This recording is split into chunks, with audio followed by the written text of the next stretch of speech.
sëñ bi ne fi alquran ne wa abud rabbaka hatta ya'tiyakal yaqin ci zahir moom li muy firi mooy jaamul sa boroom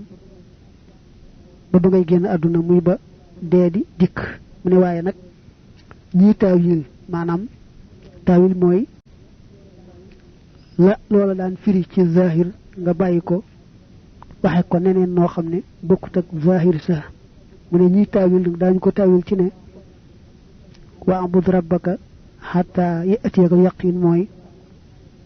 nga taxoo jaamu yàlla ba mujj sa xol ak say cër làgg ca nga tàmm ko mu neex ci yow ni nga xamee ne moom la xeeti aada yi di mel ci yow mooy li lekk ak naan di neexe ci yow boo demee ba aajowoo leen te gis ca la nga ca taamu mu ne am na ñu taawile noonu laay jooju